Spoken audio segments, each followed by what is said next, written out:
আসসালামু আলাইকুম dear viewers, welcome to কৃষ্ণচূড়া বিডি লিমিটেড। আজকে আমি আপনাদেরকে শেখাবো মাইক্রোসফট এক্সেলের মাধ্যমে আমরা কিভাবে কারো নামের সামনে ছবি এবং ফোন নাম্বার সেট করতে পারি। ধরেন হচ্ছে আপনাকে আপনার বস বলল যে আমাদের অফিসের যতগুলো স্টাফ আছে, যতজন স্টাফ আছে সব স্টাফের নাম, মোবাইল নাম্বার এবং ছবি থাকবে, এবং সেটা যাতে করে সে ওই নাম লিখে সার্চ দিলে ওনার নামটাই শুধু আসে, অন্য কোনো নাম যাতে করে না আসে, বা ওনার নাম রিলেটেড যতগুলো আছে। এক নামে তিনজন থাকলেও তিনজন আসলো, কিন্তু একটা অফিসে যদি 200 স্টাফ থাকে তো সবাই তো এক এক করে এরকম খোঁজা আসলে কষ্টকর একটা বিষয়। এরকম তো খোঁজা কোনোভাবেই সম্ভব না। তো হচ্ছে আমরা আজকে শিখাবো এক্সেলের মাধ্যমে কিভাবে আমরা এরকম একটা ডাটা শিট তৈরি করব, যে মাইক্রোসফট এক্সেলের মাধ্যমে আমরা কিভাবে নাম্বার এবং ফোন নাম্বার সিলেক্ট করে সার্চ দিয়ে ওই নামেরই লোক এবং ফোন নাম্বার দিয়ে সার্চ দিলে যাতে করে তার ছবি সহ ডিটেলস চলে আসে। তো কথা না বাড়িয়ে আমরা মূল ভিডিওতে চলে যাই। আমি আপনাদের বোঝার সুবিধার্থে আগে থেকেই একটা পেজ সেট আপ দিয়ে রেখেছি। এইখানে এটা তো আমরা আসলে সবাই করতে পারি। যেমন হচ্ছে এইখানে একটুখানি এইখানে সবার নাম এবং এরকম একটা পেজ সেট আপ করে তারপরে এখানে যেমন আমি দিছি মিজানুর রহমান আজহারি সাহেব আছেন, হুজুর তামিম ইকবাল আছেন, সাকিব আল হাসান, সাকিব খান বা নাসির হোসাইন। মানে আমি বোঝার সুবিধার্থে জাস্ট এই পাঁচজনের নাম দিয়ে একটা ছবি সেট করেছি, যেহেতু আমরা ভিডিও দীর্ঘায়িত করব না। সেক্ষেত্রে আপনি চাইলে এখানে মিজানুর রহমান আজহারির যায় যে কোনো এক্স ওয়াই জেড এর নাম দিতে পারেন। এখন মূল বিষয়টা হলো এরকম আপনি করলেন, কিন্তু ছবিটা কিভাবে সেট করবেন আমি ছবিটা ডিলিট করে দিলাম। এখন আপনাদেরকে শিখাবো কিভাবে ছবিটা আগে সেট করবেন। তো হচ্ছে আমরা যেই ঘরটায় ছবিটা সিলেক্ট করব সেই ঘরগুলো আমরা আগে ঘরের সাইজগুলো বড় করে নিব, যাতে করে আমরা ছবিটা সিলেক্ট করতে পারি। নামগুলো লেখার পরে ফটোর জায়গায় আমি ক্লিক করবেন। ক্লিক করার পরে আপনি হচ্ছে ইনসার্টে যাবেন, এখানে পিকচার অপশনে যাবেন। পিকচার অপশনে গিয়ে আপনার ওই ছবিটা যেখানে আছে, যেমন প্রথম মিজানুর রহমান আজহারি, তার ছবি আমি দিলাম এখানে। তার ছবি এখানে দিয়ে এটা উম, তার ছবি দিয়ে এটা ক্রপ করে রিসাইজ করে দিলাম, যাতে করে এই ঘরের ভিতরেই তার ছবিটা থাকে। পরে আমরা আবার রিসাইজ করব। তারপরে হচ্ছে কে আছে, তামিম ইকবাল আছে। তামিম ইকবালের ছবি আমরা সেম ইনসার্টে যাব, পিকচারে যাব, তার ছবিটা সিলেক্ট করব, এখানে এনে দিব। ছবিটা হয়তো বড় হতে পারে, আপনারা এটা এরকম টেনে মাউসের কার্সার দিয়ে টেনে এটাকে রিসাইজ করে দিবেন, যাতে করে বড় না থাকে। আপনার এক্সেলের যে ফাইলটা আছে বা কলামটা আছে, রো আছে, সেই রো এর সাইজ অনুযায়ী আপনি করে দিবেন। তো আমরা এটাকে ভিডিও শর্টকাট করার জন্য আমরা এটাকে এখন খুব দ্রুত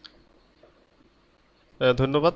আমরা খুব দ্রুত ছবিগুলো সেট করে দিলাম, আপনাদের সময় নষ্ট না করে আমরা ছবিগুলো সেট করে দিলাম। মানে এই নিয়মে ছবিগুলো আপনারা সেট করে নেবেন।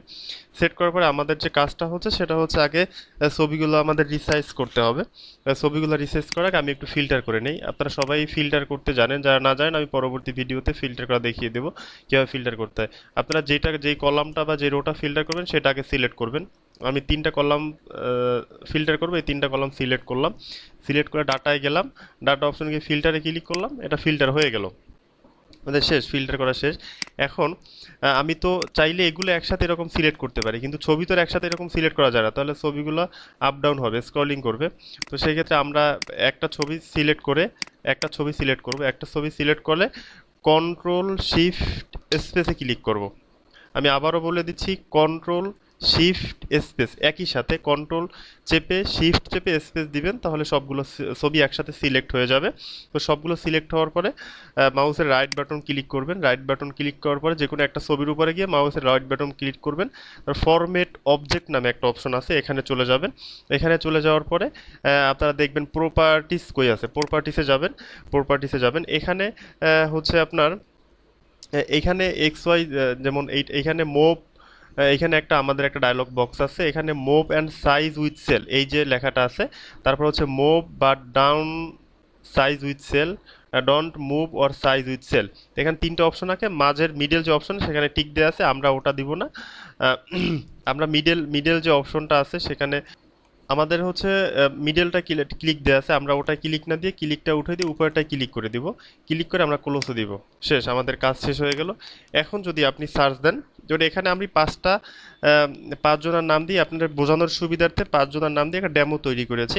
সেক্ষেত্রে যদি এখানে 100, 150, 2000 হতে পারে, আপনি ধরেন হচ্ছে নাসির হোসাইনের নাম খুঁজবেন, এখন নাসির হোসেন এরকম স্ক্রলিং করে খোলা অনেক কষ্টকর।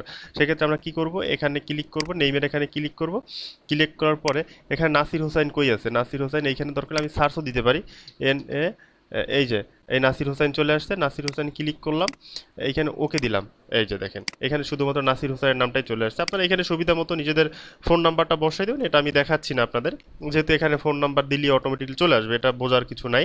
তো এখানে নাসির হোসাইন দিয়ে সেভ করবে, মানে সার্চ দিলে নাসির হোসাইনেরটাই চলে আসবে আর বাকিটা থাকবে না। এখন হচ্ছে আপনি নাসির হোসাইন ছাড়া অন্য কারোর ছবি দেখতে চাচ্ছেন বা অন্য কারো ফোন নাম্বার বা নাম দেখতে চাচ্ছেন, আইডি নাম্বার থাকতে পারে, এখানে আরও কিছু ব্যক্তিগত ডাটা থাকতে পারে, সেক্ষেত্রে আপনি সাকিব খানটা দেখবেন, এই যে সাকিব খান দিলেন, সাকিব খানটা চলে আসলো।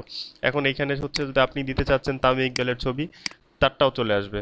তারপর হচ্ছে যদি এইখান থেকে মিজানুর রহমান আজহারির ছবি দেন, তারটাও চলে আসবে। এখানে যদি হচ্ছে আপনি সাকিব আল হাসানের দেন, তারটাও চলে আসবে। এখন এখানে যদি আপনি শুধু একজনের ছবি দেখতে চান, তাই এই যে টিকগুলো আছে, সবগুলো যার ছবিটা দেখবেন তার জায়গায় টিকটা রেখে বাকি টিকগুলো রিমুভ করে দেবেন। এরকমভাবে আপনারা ফিল্টার করে মাইক্রোসফট এক্সেলের মাধ্যমে যে কোনো ছবি এবং ফোন নাম্বার বা নাম দিয়ে সার্চ করলে এরকম আপনারা করতে পারেন। এই ডাটা শিটটা আমি আশা করতেছি আপনাদের সবারই গুরুত্বপূর্ণ এবং নিজেদের অনেক সহযোগিতা হবে আশা করছি। তো আমাদের ভিডিওগুলো যদি আপনাদের ভালো লাগে তাহলে অবশ্যই চ্যানেলটি সাবস্ক্রাইবার করে এবং শেয়ার শেয়ার দিয়ে রাখবেন, এবং আপনার যে বন্ধু বান্ধব বা কলিগ যারা আছে তাদেরকেও চ্যানেলটি এবং আমাদের ভিডিওগুলো দেখার জন্য আপনারা বলবেন। আশা করতেছি এরকম আরও অনেক ইন্টারেস্টিং ভিডিও আমরা আস্তে আস্তে আপলোড দিব, যেগুলো আপনাদের জন্য কাজে খুব উপকার আসবে। সবাইকে ধন্যবাদ জানিয়ে আজকের মতো এখানেই বিদায় নিচ্ছি।